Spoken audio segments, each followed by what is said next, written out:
ওরা সবাই একটাই স্বপ্ন দেখেছিল, ইউরোপে পৌঁছাবে, নতুন জীবন শুরু করবে। কিন্তু সেই স্বপ্ন ভেসে গেল সমুদ্রের ঢেউয়ে।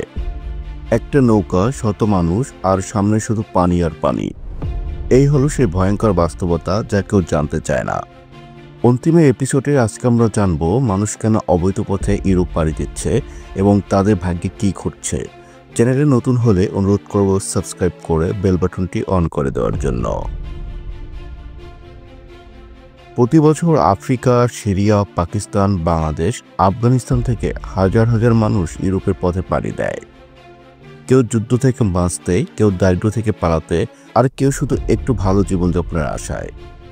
কিন্তু তারা জানে না এই পথটা কেবলই মৃত্যুর ফাঁদ। অভিবাসনের কারণ ও প্রকৃতি, স্থান, কাল সাপেক্ষে ভিন্ন ভিন্ন হতে পারে। অভিবাসীদের অনেকেই দালালদের মন গড়া কথায় প্রলুব্ধ হয়ে ইউরোপে যাওয়ার সিদ্ধান্ত নেন। এই দালালদের একটি বড় অংশই অভিবাসন প্রত্যাশীদের পরিবারের সদস্য, আত্মীয়, বন্ধু অথবা প্রতিবেশী। তাই সহজেই তারা আস্থা অর্জন করে। এই আস্থাকে পুঁজি করে অভিবাসীদের তুলনামূলক সহজ, নিরাপদ ও দ্রুত যাত্রার আশ্বাস দেওয়া হয়। ইউরোপে প্রবেশ করতে ব্যর্থ হলে সম্পূর্ণ টাকা ফেরত দেওয়ার প্রতিশ্রুতি দেয়। পরিচিত হওয়ায় অভিবাসীরা দালালদের মিথ্যা আশ্বাসকে সরল মনে মেনে নেয়। এই দালালদের আবার বিভিন্ন স্তর আছে। অভিবাসীদের অনেকেই বিদেশ যাওয়ার জন্য যে প্রক্রিয়ার মাধ্যমে যেতে হয় সে বিষয়ে জানে না। দালালেরা সম্ভাব্য অভিবাসীদের অজ্ঞতা সুযোগকে কাজে লাগিয়ে বিভ্রান্তিমূলক তথ্য দিয়ে প্রলুব্ধ করে, নিরাপদ ভ্রমণের নিশ্চয়তা দেয়। এরপরে মিশর, দুবাই, মরক্কো বা তুরস্কের মতো তৃতীয় দেশ হয়ে সমুদ্রপথে বড় জাহাজ যাত্রা করে ইউরোপে স্থায়ী হওয়ার মিথ্যা আশ্বাস দেয়। বাংলাদেশ, পাকিস্তান, আফ্রিকা কিংবা মধ্যপ্রাচ্যের অনেক তরুণকে প্রথমে বৈধ ভিসায় আশ্বাস দিয়ে বিদেশে পাঠানো হয়। পরে দেখা যায় তারা লিবিয়া বা মরক্কোতে আটকে পড়েছে। সেখান থেকেই শুরু হয় কষ্টের জীবন।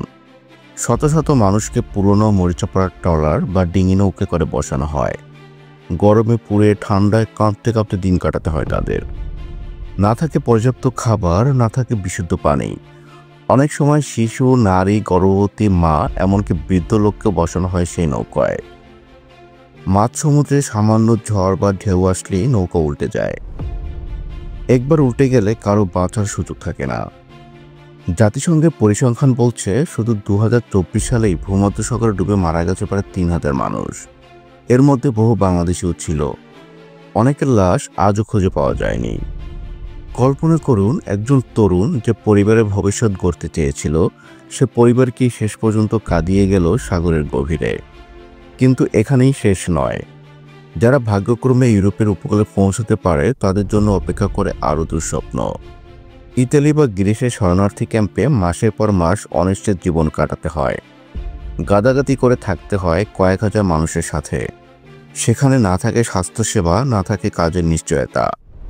অনেকে বছরের পর বছর ক্যাম্পে পড়ে থাকে। আবার অনেক সময় পুলিশ ধরলে তাদের ফেরত পাঠানো হয়, আর তখন শুধু ঋণের বোঝা নয়, পরিবার ও সমাজের চোখে লজ্জার বোঝা বহন করতে হয়। তবে বৈধ উপায়ে ইউরোপ যাওয়া সম্ভব। পড়াশোনার সুযোগ, স্কলারশিপ, ওয়ার্ক পারমিট বা দক্ষ ভিত্তিক ভিসা সবই আছে।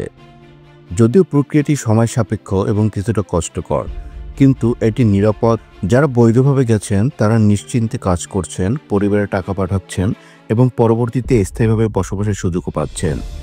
এখন প্রশ্ন হলো, জীবন বাজি রেখে অবৈধ সাগরপথে যাওয়ার মানেটা কি? কেবল কয়েকজন দালালের হাতে প্রতারিত হয় নিজের স্বপ্ন, নিজের পরিবার ও নিজের ভবিষ্যৎ ধ্বংস করার কোনো মানেই হয় না। অবৈধভাবে ইউরোপ যাত্রা সম্পর্কে আপনার কোনো ব্যক্তিগত মতামত থাকলে কমেন্টে জানাতে পারেন এবং ভিডিওটি ভালো লাগলে লাইক, কমেন্ট, শেয়ার এবং চ্যানেলটি সাবস্ক্রাইব করবেন।